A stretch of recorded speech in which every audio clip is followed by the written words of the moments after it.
Welcome to the deep dive. Today, we're jumping into something that's, well, both super exciting and, let's be honest, maybe a bit intimidating for a lot of folks.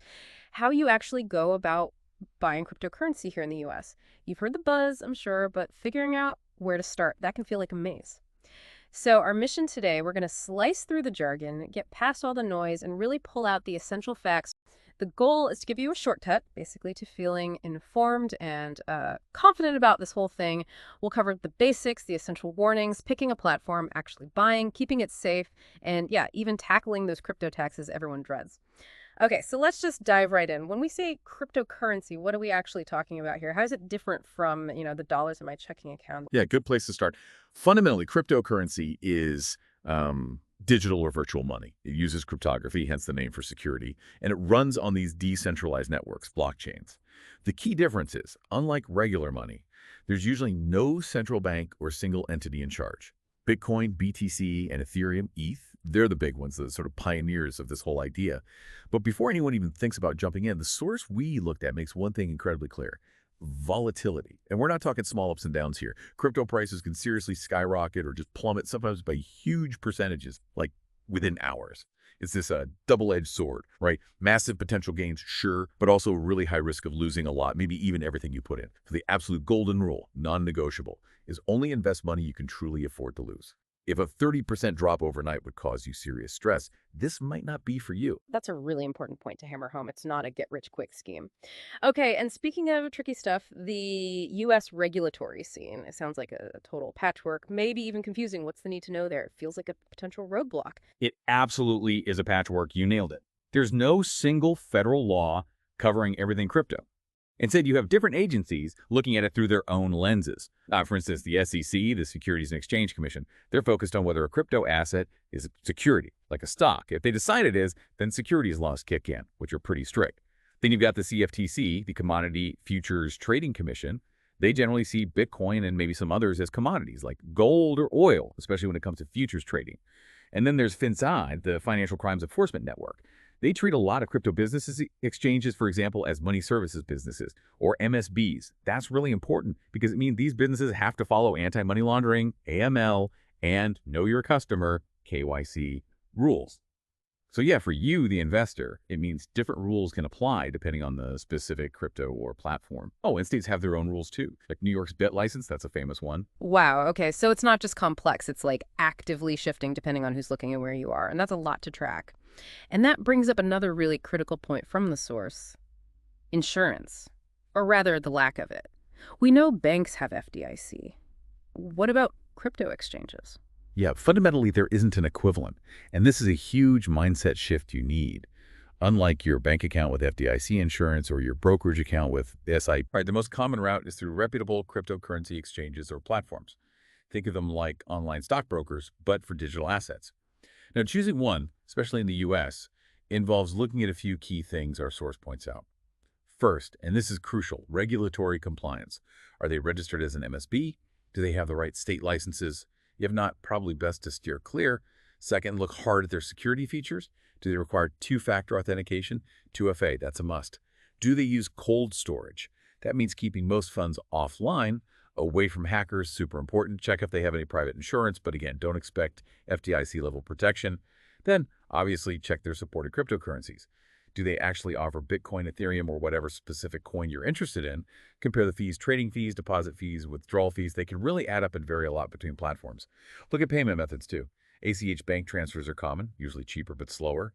Debit cards are faster but cost more. Wire transfers for big amounts, some linked to PayPal or Venmo now. Credit cards? Less common, higher fees, sometimes blocked entirely.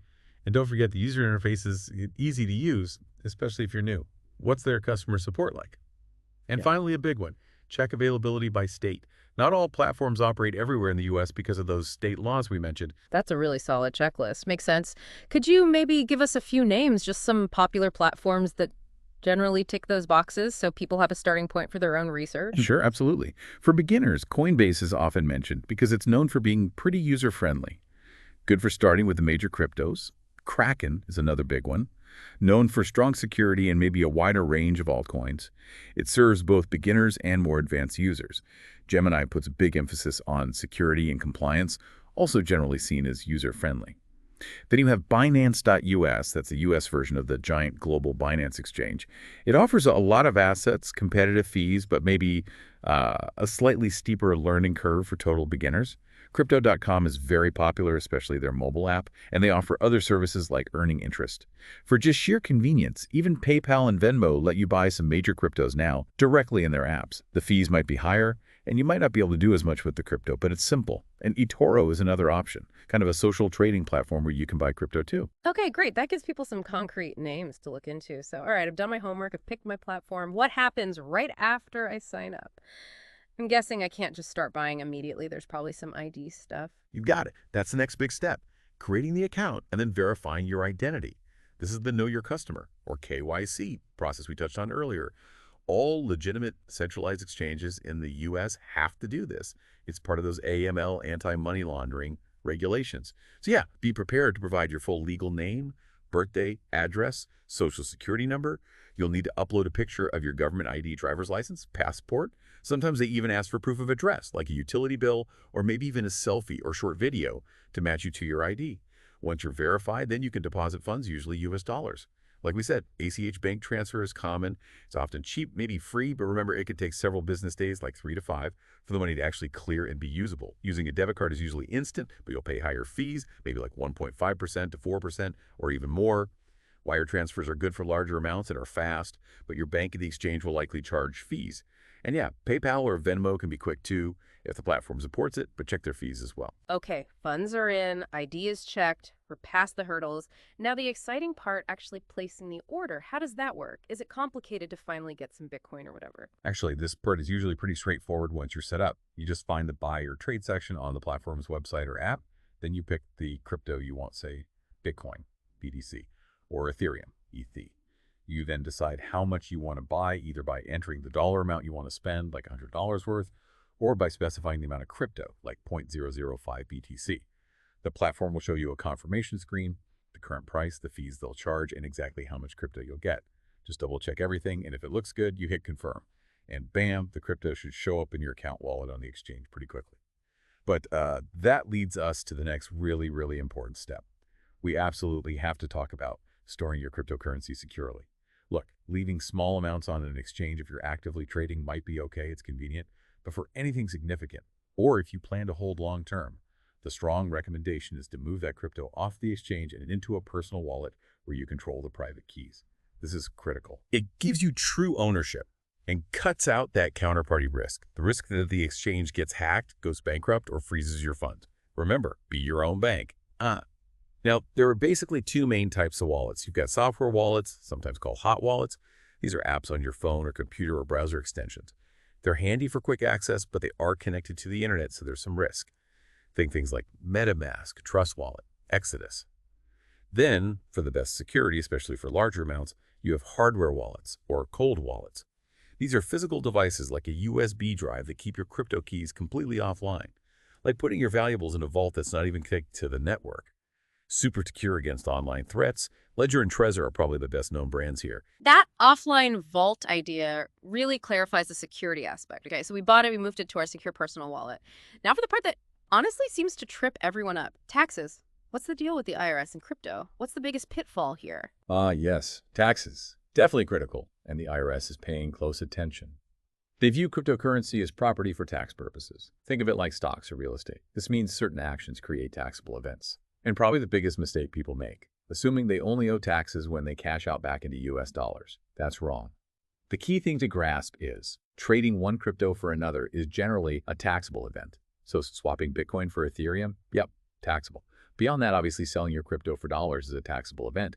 And interestingly, using crypto to buy things, coffee, a car, whatever, is also considered a taxable disposal. The IRS sees it as you selling the crypto at its market value at that moment to make the purchase. And finally, if you receive crypto as income, maybe from mining or staking rewards or getting paid for work in crypto, that's typically taxed as ordinary income based on its value when you received it. When you do sell or trade at a profit, you're looking at capital gains tax. Held it for a year or less, that's a short-term capital gain tax at your regular income tax rate. held it for more than a year. That's a long-term capital gain. And those usually get lower tax rates, 0%, 15%, or 20%, depending on your overall income. Now, if you sell at a loss, you have capital losses. These can offset your capital gains. And if your losses are more than your gains, you can deduct up to $3,000 of those excess losses against your regular income each year, carrying forward any remainder to future years. Crypto received as income, like we said, is taxed at ordinary income rates. It's also helpful to know what's generally not taxed right away. Just buying crypto at dollars isn't taxable itself. Just holding it, even if the price goes way up. No tax until you sell, trade, or spend it. Moving crypto between wallets you own, usually not taxable. And gifting crypto is generally okay for the giver, tax-wise, up to the annual gift exclusion limit, which is $19,000 per person for 2025. But here's the absolute administrative nightmare if you don't do it right: record keeping. It is so critical. You need detailed records of every single transaction: date, time, what you bought or sold, the value in US dollars at the time of buying and selling, trading, spending, any fees you paid, what the transaction was for. Keep everything. When you file your taxes, you'll likely use IRS Form 8949 to detail the trades and Schedule D to summarize gains or losses. Income might go on Schedule 1 or C. And look, just to be super clear, this is all general information. The space changes fast, regulations can shift.